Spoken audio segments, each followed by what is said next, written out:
Hey everyone, welcome back to Ontario Gardening. So we have made our sourdough starter. I showed you that in a video last week. And this week we are going to use that starter to make a loaf of bread. So what you're going to need to make this bread, you're going to need a big bowl, big enough to hold all of your ingredients, that kitchen scale that we've been using, your active sourdough starter. Look at that, that's beautiful. It has bubbled all the way up to the top of the jar. When I was cooking dinner, I just threw it on top of the oven just to get it like extra warm and good to go. You're gonna need 300 grams of water. You can use tap water, whatever water you like. You're gonna need 10 grams of salt. I am using sea salt, but you can use regular salt or kosher salt. Unbleached flour, we've been using that. It's 500 grams of unbleached flour. We've been using that to make our starter. And then either a damp towel, like dishcloth, or I use saran wrap to cover mine when I'm fermenting. Or sorry, when I'm like doing the bulk ferment. So I am going to use all this to actually make the bread. Now, when you are baking the bread, you have a couple options. I do mine in a Dutch oven with parchment paper, which is the easiest way that I have found, but it's not necessary. So if you don't have a Dutch oven, when I first started baking bread, I used this. It's a Pyrex bowl, and I just put the parchment paper in that, and I put that in the oven. You also don't have to do a circle shape at all. We can make loaves and put them in a loaf pan and make a couple of loaves of sourdough that way. So it's no problems at all if you don't have a Dutch oven. The other tool that I found useful, you can get a kit on Amazon. I believe it's about $15. And it's this kit that comes in a bag, and it provides a banneton basket and your scoring knife. Now you can just use the bowl still and then just a regular knife if you don't want to purchase this, or if you're just starting out sourdough. What I'm trying to say is you don't need all these fancy tools to make sourdough. Use what you have and then just go from there. If you're enjoying sourdough and you like to make it, or if people, you like to give it as gifts, I give it as gifts all the time, then you don't need, at that point you can go and get those fancy things, but to start out you don't need it. So we're going to set our kitchen scale on, and we're going to put the bowl that we're using on our scale. We're going to tear it out. And now at this point, I'm going to add my 300 grams of water, but the water is going to be warmed up to about 100 degrees, or when you stick your finger in, you're going to want it to have it a little bit warm. This is going to help activate that starter a little bit better. So we're going to go ahead and put 300 grams in a bowl.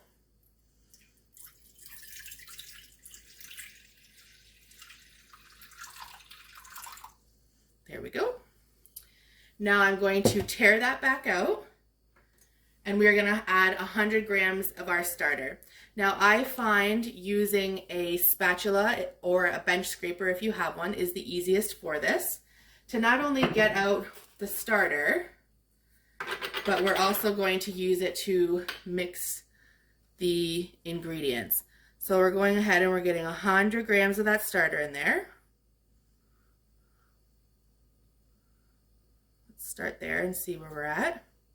So that's 70. And as you can see, this is really, it's a nice elasticy starter. That's a really good starter. That's what you want to see.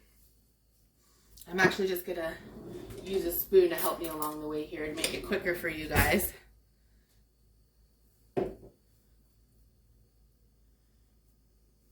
There we go. We've got 100 grams of our starter. Now I'm going to put that off to the side because we're going to want to feed that again in a minute, but let's continue on with the process here. So I have got my water and my starter in here. At this point, I'm going to take it off my kitchen scale for a minute, and I'm going to mix these two together. And I find, and this is why it's good to have the warm water, because I find that it meshes better into the water, as opposed to trying to mix it into the flour. We want to just incorporate these two. So mixing them around until they're just incorporated, until the water and your starter kind of become one in here. And it's at this point once we are done mixing it around, which we're pretty much there, as you can see, it's mixed pretty well into here, and it's now turned to like a beige color. We are going to tear the scale back out, make sure it's teared. Throw it on there, tear it back out once more. Now we are going to add our 10 grams of salt. So like I said, whichever salt you're using, it doesn't matter. There we are. Tear it out again. And now we are adding 500 grams of our unbleached all-purpose flour. So let's get mixing and putting that in.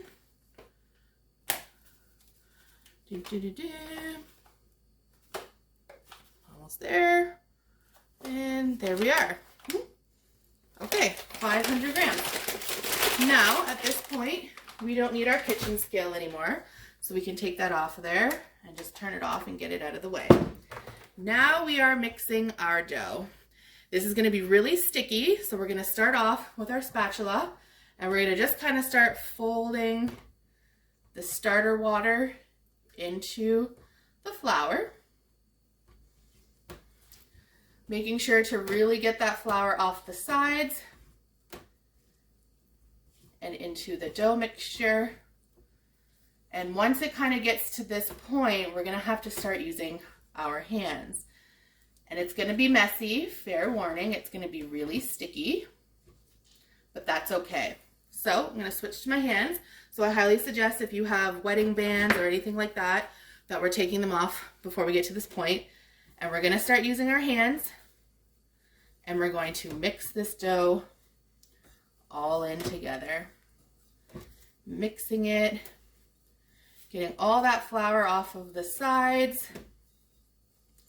really getting in there, making sure it's all incorporated well. I hope that I'm capturing this on camera well enough for you. I'm still old school and doing these YouTube videos on my cell phone. And as you can see, this dough is starting to form. And we're going to just kind of fold it around and make sure it's all incorporated. At this point, you don't have to worry too much about it looking like a dough, because it is going to be super sticky, as you can see on my hands. We're going to get as much of that off of our hands as possible. And we're going to roll on over to the sink and quickly wash this off before I cover it. Okay, so it's at this point we are going to wrap this up, put a cover on it, and this is where we are going to leave this bulk ferment in proof for 8 to 12 hours. I usually just do 8. Basically what I do is I'll do this before I go to work, and then when I get home, I can continue on with the bread making process, or whatever the case may be. You could do it at nighttime before you go to bed is a good idea. Go to bed and then wake up and you can continue your bread process. So that's totally up to you how your day looks. But we're going to want to cover it with either a damp dishcloth. I use saran wrap. I have golden retrievers in this house, and if you know, you know. Doesn't matter how clean your house is. If there is a wet surface, dog hair is going to find it. So I use saran wrap to cover it, and then I can actually use this saran wrap later on when I use that Banneton basket. So that's all that we're doing. We're gonna put this in a warmer place. We don't wanna leave it in the cold anywhere. We're gonna put it in a warm place. I like to put it on top of my oven, or even in the oven, or on top of the fridge. And we're gonna let it bulk ferment for 8 to 12 hours. So we will see you in a few hours, and we will continue on the next process of this. Okay, so at this point we have been bulk fermenting for about 9 hours, just at room temperature on the counter. I am going to come in and take the saran wrap off, saving that piece because I'm going to use it again. And I am getting this out of the bowl onto a floured surface because it's still going to be nice and sticky. So I've got that here. Now, a lot of sourdough recipes call for so many stretches and folds over and over again. Stretch, fold, an hour later, stretch, fold, stretch, fold. This recipe only requires one round of stretches and folds. We're going to do that right now. And then all we're going to do after that is we're going to let it rise for a couple more hours, and then we're baking. So what we're going to do, now I want to add that this is going to be a plain loaf of sourdough bread. If you want to make additions to your sourdough bread, now is the time to do it. And I'm talking about things that you want to add to your bread to make it different. So if you are, I have done tomato and basil before. So my little pieces of tomato and my fresh garden basil, all fresh from the garden, I put those in here and I fold it in. If you wanted to do like a cinnamon raisin, you would of course do your cinnamon, brown sugar, and raisin at this point, fold it in. Another idea that was really good straight from the garden was fresh pieces of jalapeno and little tiny cheddar cubes put in there. There are so many different ideas. I'm going to show you a book at the end of this video. And anyways, with a bunch of different ideas. So we've got our bread here. This is the point where we're going to stretch and fold it in. Stretch and fold it in. And we're going all the way around the bread. Fold it in, stretch, fold it in, stretch, fold it in. We're just going to do this a couple times over. Stretching it, folding it in, stretching it, folding it in, stretching it, folding it in, because we're essentially making like a little pita pocket. I would say that I'm going to go around 3 times, just until it's nice and stretched and folded. Now, all of the folds are at the top. We're going to flip this over, and at this point, we are going to make a ball. I've got my bowl back. I want to bring this bowl back. And now we're going to make a ball. So what we're essentially going to do is we are going to take our hands into 2 cups, and we're going to tuck them under this bread, and we're going to turn it. And as you can see, I am kind of tucking this seam and moving the bread in a circle to make the ball. So if I'm flipping my back over, I'm kind of closing off that seam, if that makes sense. So that's why you want to make sure you're doing this on a floured surface, because otherwise it's going to stick to your countertop or your board or whatever you're doing. So again, hands in, cup underneath, but you're turning as you're cupping underneath. And if I come in front just to kind of show you, cupping and turning underneath and making this ball. So we're going to do that until we have a nice ball shape. Now, if you weren't using a Dutch oven or a circular bowl or whatever to bake your bread in, and you wanted to do loaves, that'll be the next step. So don't worry about it. Continue to make your ball. And then once it's a nice ball shape, which I'm pretty sure we're good here, I lied about the bowl. We're going to put it in our banneton basket. Unless you're not using a banneton basket, that's when you would use your bowl again. And if you're using your bowl again, you're simply just going to put it back in the bowl again, and we're going to let it rise again. But because I'm giving it a little shape, I'm going to use my banneton basket. I'm going to take that piece of saran wrap, and I'm going to just put it inside this banneton basket, because I don't really want my bread to touch the inside of that basket. That can create mold and bacteria. A lot of people will put their damp towel in there and then the bread. So we're going to, you have your ball, we're going to flip it back over and put it nice side down into that banneton basket so that the seam's up. And I'm just going to do one of these just to have it covered. Now we are going to proof it again, and we're going to proof it for another 3 to 4 hours. I'm going to say 4 hours. At your 3-hour proof mark, so once it's done proofing for 3 hours or rising for 3 hours, we're going to preheat our oven because we want the oven to be nice and hot when we put it in. So we are going to preheat the oven, and we're going to put that at 425. for 1 hour. So 3 hours, come back, put your oven to 425. Let's go do that now. Sorry. Okay, so as you can see, I have been preheating my oven for the last hour of my bulk here. We are going to now take it out of your banneton basket or whatever container that or bowl you have your sourdough in. We're flipping it back to the seam side down. As you can see, like I've got a little bit of a pattern on my bread due to the banneton basket.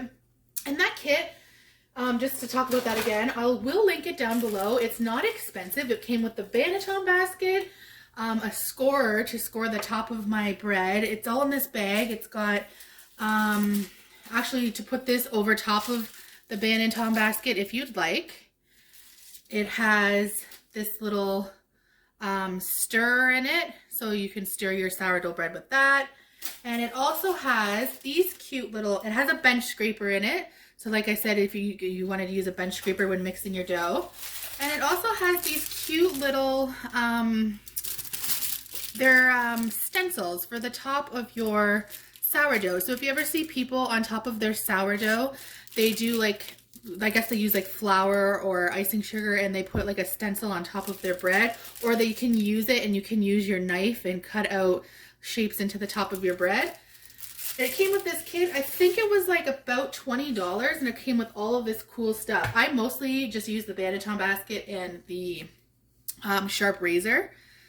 So that's what we're going to do now, is we are going to slice the top either with a razor or a really sharp knife, but it has to be sharp and you have to be quick and it has to be clean in order to get that desired slice effect that you like. Let me turn on, there we go, that's a little bit better, my light there. So we are going to just quickly do, you can play around with it however you like. I just do a couple slices diagonally. That's the way I have been doing it for a while. So we're just quickly slicing through. So it's really quick making those slices. That's why it's good to have a sharp knife or a sharp razor to get that done. Now we're going to lift the parchment paper and you are going to put it into whatever it is that you're baking in. So I have a Dutch oven, so I'm just placing it inside there and I'm going to put my lid on. Now, if you were baking loaves of bread into a bread pan, you would have shaped it and put it into the bread pan. Or if you were using, like I said, one of those Pyrex bowls, you can just leave it as a circle the way that I did it in here and put that in there. The only difference between the two is I have a lid and those containers do not, or those cooking bakeware do not. So we're gonna cook in the bake these in a 425 degree oven. We are gonna do it for 40 minutes with the lid on, and then another 15 with the lid off. So totaling 55 minutes of bake time. If you don't have a lid on it, that's okay. You can just go ahead and bake for the same amount of time, but around the 45-50 minute mark, I would start checking the top of that bread and just making sure it's not burning or it's not getting really hard and crusty. Of course, it's always going to be a little bit harder. This is sourdough bread, but you just don't want it to burn or just be exposed to the elements too much. So I'm going to go ahead and pop this in the oven. And like I said, if you have a cover, 40 minutes in with the lid and then 15 minutes with the lid off. And if you don't have that cover, you can do the same bake time, just keep an eye on it. So I will see you in about 55 minutes once I have this done, and I will show you what my loaf looks like. While I'm waiting for that bread to bake, I should talk about that sourdough book that I wanted to show you. So this was recommended by Jill Reagan of Whispering Willow Farms. She is huge into sourdough. She bakes a whole bunch of different stuff all the time.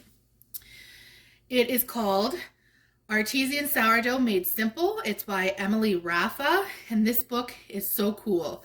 It has, like I said, inside it had a bunch of, it tells you what sourdough bread is, gives you an idea of how to make your own starter its own way, and then it talks about baking with that sourdough and what Sorry, I'm just kind of giving you an example. So it has different recipes in here of different additions to put into that sourdough bread. So this one's decadent chocolate chip.